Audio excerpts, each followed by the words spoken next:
Yes. I don't know what you're talking about. Okay. All our registrations have been done. It's been in court, so Get Loud Arkansas, so go look up Get Loud Arkansas. We're about to schedule a voter registration training too. Well, actually, the county clerk's coming. So, but Get Loud Arkansas has a new process that you can take your QR code, there's a QR code, people can fill out their registration online. We don't have online voter registration, which 42 of the states do and we don't. I will absolutely advocate for that. But you can fill out your form online, do the little signature online, Get Loud prints it, and gets it to the local county clerk's office for you. It's really fast, it's really easy. They're spending a whole bunch of money in court right now to try to keep us from being able to do that, and it's ridiculous. And so use that. But Is there a risk, since it's in court, is there a risk of those registrations not being processed? I don't think so, no. What we're hearing is that that's processing. I met with Kathy Webb not long ago, and she said everything is flowing through. It's been in court. We've gotten what we needed to get on that. They're still going to fight it. Just going to tell you that. Do you have more, Maritza? Yeah. The legal fight, Get Loud developed this form. And they actually asked the people in the Attorney General's office whether or not a digital signature. You know how the bank sends you documents and you use all these, ways and, you sign digitally and you can buy a house and you can do a whole bunch of things with your digital signature. So they got the okay. So they rolled out this QR code where you go in, you fill it out, digitally sign it, and then Get Loud gets it, prints it, and they have a network, and they go, and deposit them at county clerk's offices. Arkansas Times, a progressive online newspaper in Little Rock, published an article. They interviewed a member of the Get Loud team, and they related to Arkansas Times the amazing increase in voter registrations that they had gotten with the use of the QR code. Well, guess who didn't like that? The people who we elect and who are supposed to be in favor of more people participating.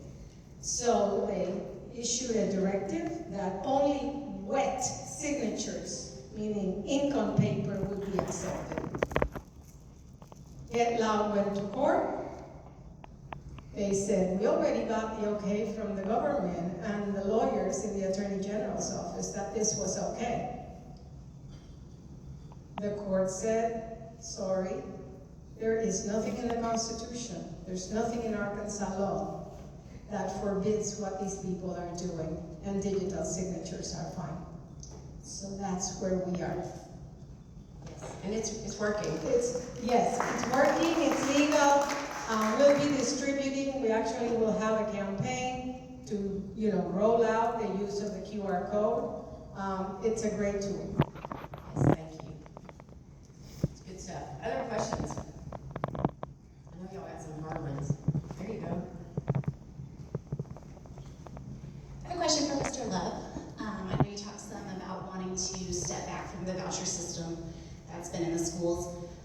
Recently, the state signed the Returning Education to the States waiver, and I'm curious if you're familiar with that and what the implications would be and where you stand with that. So I'm a little familiar with that. So yes, we're always the guinea pig for what Donald Trump wants to do, and it's unfortunate. Here's just a little bit from just my perspective of when you look at the Lakeview case in its totality and what happens just in education, from an educational standpoint, the federal government has always provided us some protections that the state government hasn't. And from my standpoint, when you begin to roll away those protections, and I mean that's for civil rights and different things like that, that's really what you're getting away from. And we tried to protect that in the Lakeview case, but it was the federal government that actually stepped in the Lakeview case and said, hey, we're not providing an equitable or adequate education. And so when you begin to return things to the state, if you don't have those protections in place already in your constitution, that becomes a problem. And so I'm gonna watch how that rolls out, but I'm letting you know that I'll be trying to reverse that. I will definitely be trying to reverse that because the federal government just provides some protections in Title I and Title VI and the Title I and Title VII funding that we really need for our students to actually succeed. And so I'm definitely watching that as it rolls out.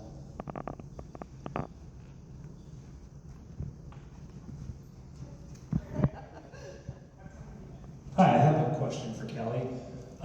So the Secretary of State's office is the primary holder of the power to overturn signatures on ballot initiatives and referenda. And the way that that power is laid out in the Constitution of the state of Arkansas, as well as in more recent legislation, is very vague on what criteria you use for throwing out those signatures, but what's most clear is that you have wide leeway when it comes to paid canvasser signatures. So what would you do both in the short term to, how would you use that power, and in the long term, would you do something to try and make sure that that power is taken away or more widely distributed, or maybe has some more objective measures on how it's used? I think first and foremost, there's not, I've been on the back side, or I guess the front side, working with the ballot question committees who actually run the petitions. My husband, Steve, started the referendum against the LEARNS Act, the CAPES referendum. And we were deeply involved, and there isn't a lot of good training and information for the BQCs to be able to provide their volunteers. And I think we've got to do a much better job with a playbook because you can't hardly get information right now on how to do it. Third parties have had to go build training, which is a ridiculous thing. The Secretary of State's job is to do that. And I believe that the Secretary of State should be holding the hands of the people to get things on the ballot and not trying to have a gotcha. Many of you guys were involved in the abortion amendment that was trying to be done in the last cycle. And we all know that more than 100,000 people signed a petition saying they wanted that on the ballot. And at the very last minute, there was a technicality that is absolutely ridiculous that kept those 100,000 people from having their voice heard. That should never, ever, ever happen. The leeway could be a good thing, but it has not been used that way. It's been used as a gotcha. So I think in the short term, that is one thing. This morning in the paper, there was an article, my husband's in Northwest, and his picture from a long time ago was in the paper in Northwest Arkansas this morning because what we saw, so we started CAPES, we had more than 1,000 volunteers that were helping get signatures. In this last education petition, 400. Because people are scared because of the legislation that Kim Hammer put up in many cases. People don't want to be part of the process. I want to teach people how to plug into that process, and I want to make sure that people know how. I also, in the longer term, I won't make this decision, this is legislative, but I don't think we should have paid canvassers. If we are going to change our constitution, I believe we need to take the money out of it. I don't think Arkansas should be for sale. Yeah. So I will advocate for that. Right now, we have to have paid canvassers because there's no other way to get stuff on the ballot. 70,000 of the 100,000 that were turned in last Friday were from paid canvassers, not the volunteers. That is a shame. That is sad to me.